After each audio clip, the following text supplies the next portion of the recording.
Hey guys, I'm Mark 2 here, back with another video review, and today I'm very excited to review... Bring me Thanos! Okay. So we need to review... Bring me Thanos! Okay, I know now. So, we need to review... Thanos from SH Figuarts Endgame line. So let's do it. Perfection.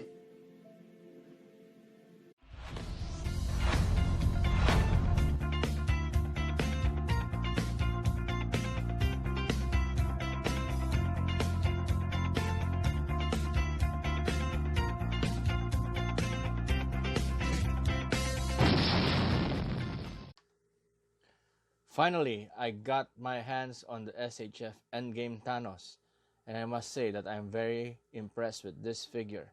And like his Infinity War counterpart, they're both really great figures, and each one brings something different to the table. So before we continue with the review, let's look at the boxes. So here's a quick look at the box. As you can see, it's in white. So most of the endgame figures come in this white box, which is similar to the team suit that the Avengers wore. Unlike the Infinity War box, where the box was more stylized and followed the general look of the costume of the figure in question, this box for the endgame has the theme of being similar to the Avengers team suit. And like most boxes of SH Figuarts, it features the figure in the various poses that you can pose him in. And that's it for the box. Okay, so now we look at the accessories of both figures. So as you can see, they almost have the same number of accessories included with them.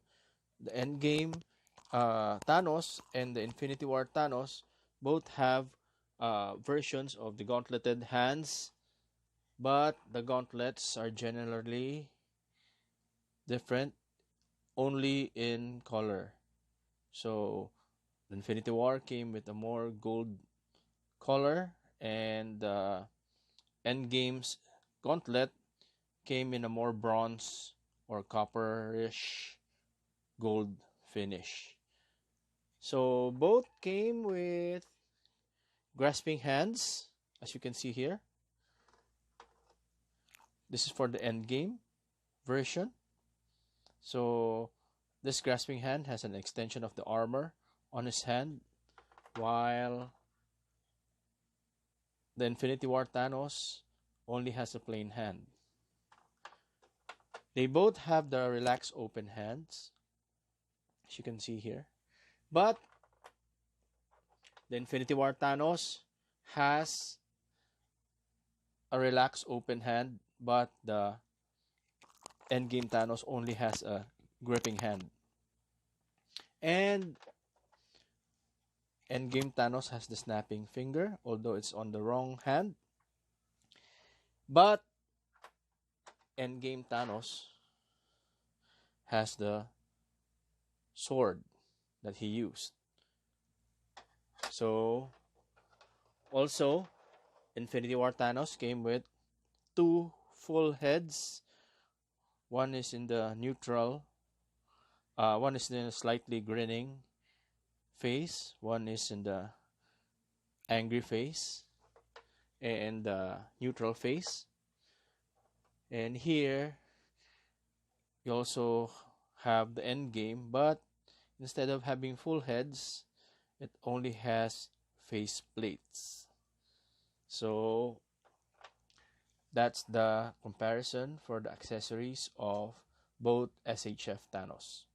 If you're wondering if the accessories of both figures are interchangeable, then the answer is yes. You can use the hands on either of the Thanos figures, and you can also swap the heads. So there's a lot of flexibility when displaying Thanos both in his unarmored and his armored form.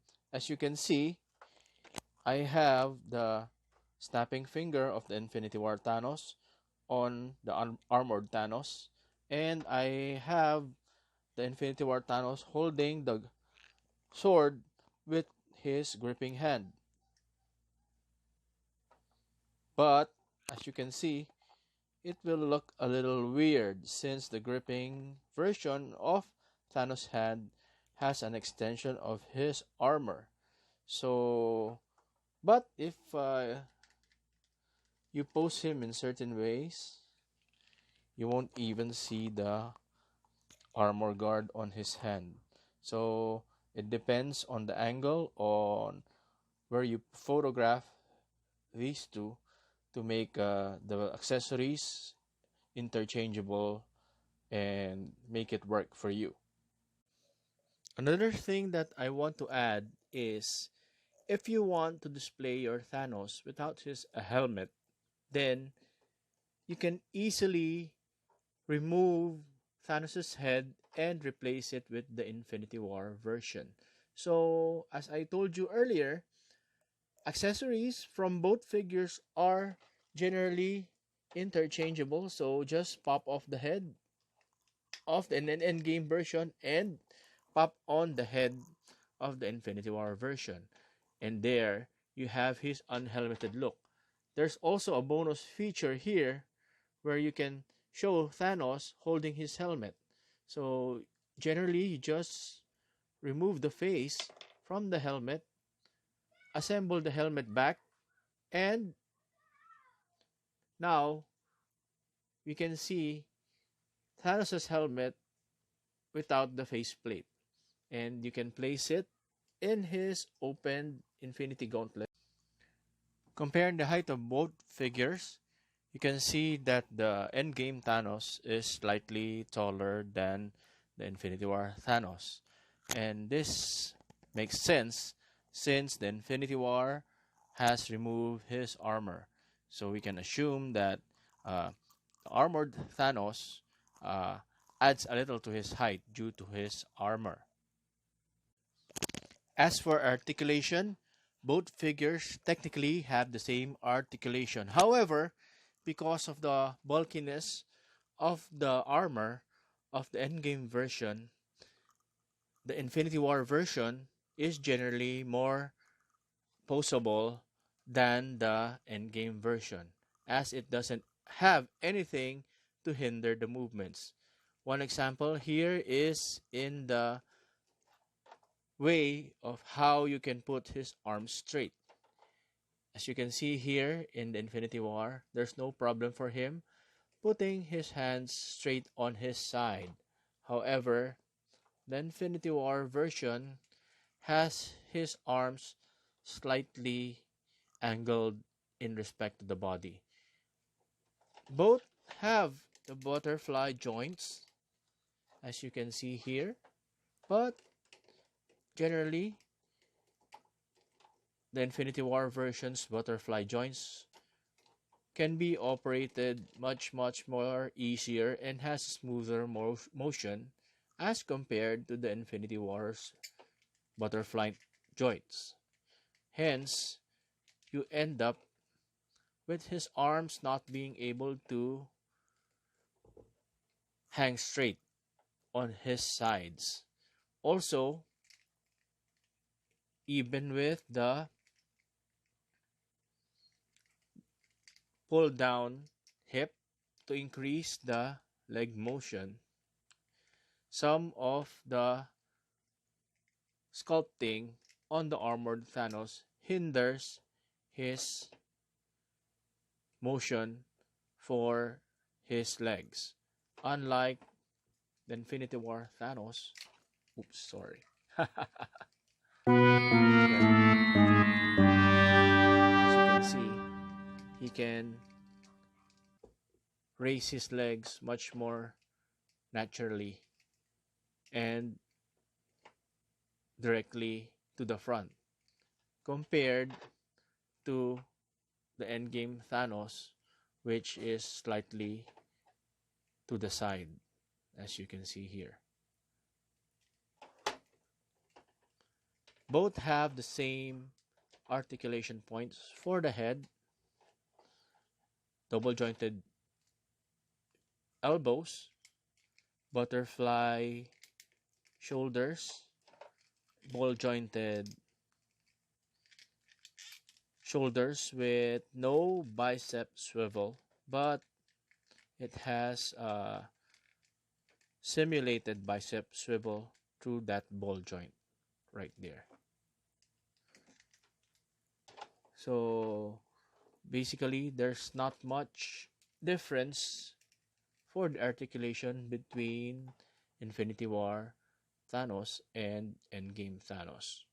Aside from the fact that because of the bulky armor, movement for the Endgame Thanos is a bit more limited as compared to the Infinity War Thanos. But this doesn't mean that you cannot put him in poses that you want.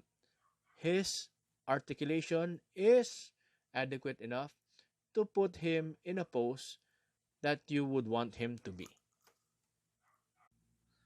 Appearance wise, these versions of Thanos are very different from each other, and both has something different to offer. For example, Thanos in his unarmored form went for simplicity, and he sports a more simple look. As you can see, he is in his normal clothes, while the Endgame Thanos features Thanos in his warrior armor. So this is the armor that he used when conquering planets.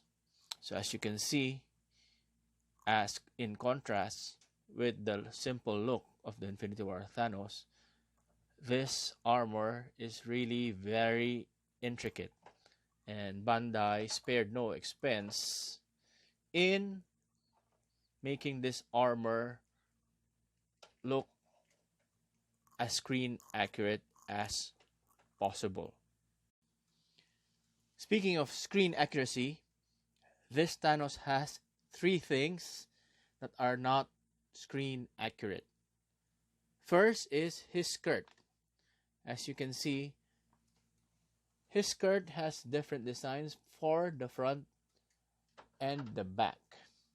So this came in this default position.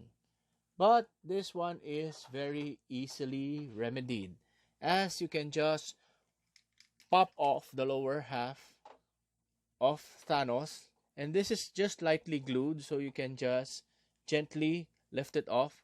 As you can see, I've already lifted off mine, and I'm just demonstrating how easy it is to correct this mistake.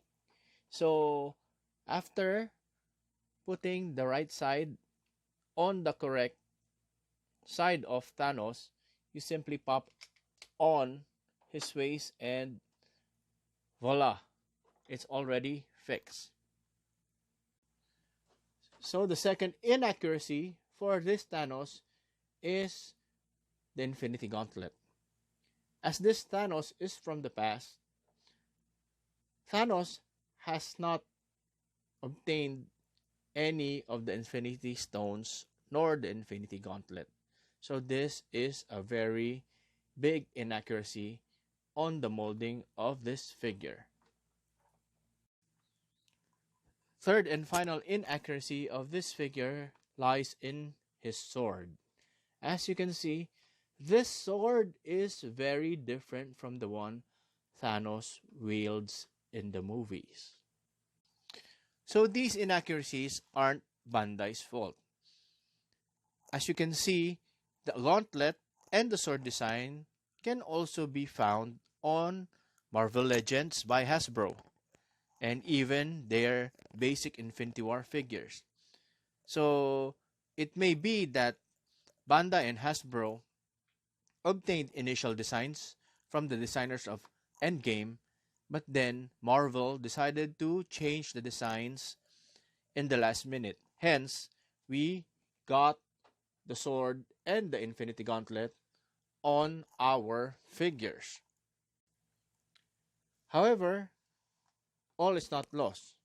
If you want accuracy in the Endgame Thanos, at least for SH Figuarts, Takara Tony will be releasing upgrade sets for the Infinity War Thanos, which will include the sword and the gauntletless hand.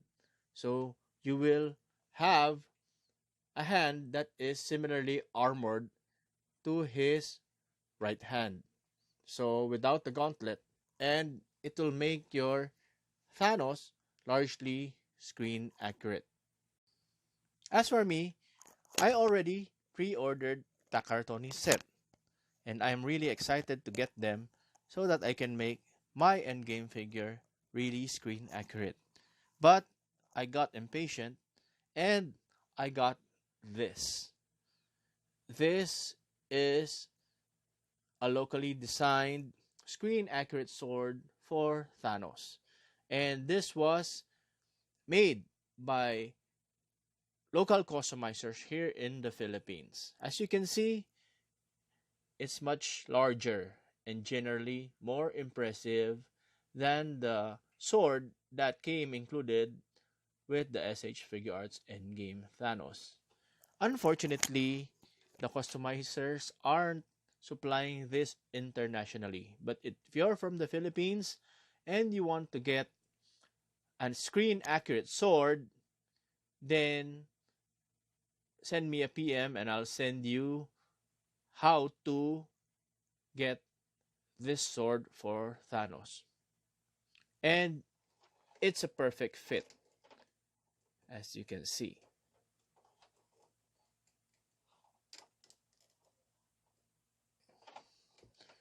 And it looks much more impressive in his hand. So, with the exception of the Infinity Gauntlet, I'm quite happy with this figure. So, one more thing that I would want to mention is that the intricate details on Thanos is largely lost because it's not filled with any kind of shading. But that can easily be remedied by using Gundam markers or Sharpies to fill in the lines for the endgame Thanos armor. So filling up these lines will generally bring out more of the details of the armor, which will make this figure even much more impressive. Also, I'm not sure if this is an inaccuracy, but the legs look like they are missing some of the black details. So I intend to fill that in too. So I'll show you in another video after I finish filling up and detailing this really impressive figure. In summary, SH Figuarts has brought us a great figure in the form of Endgame Thanos. And despite its inaccuracies, this figure has enough gimmicks to satisfy any ACBA enthusiast, as you can recreate most of your favorite endgame scenes using this figure. However, if you're a stickler for screen accuracy, then there are a lot of upcoming options that will make this figure screen accurate as you want. So one option is the Takara Tony, and some customizers may also have designed accessories to make this Thanos figure screen accurate. All in all, this is really worth every penny that you spend on it. So I suggest that you get it if you can, as these are running out of stores really quickly and pre-orders are becoming scarce. So if you like this video, please leave a like, and if you haven't yet, please subscribe to my channel. Thank you for watching this video, and see you on the next video.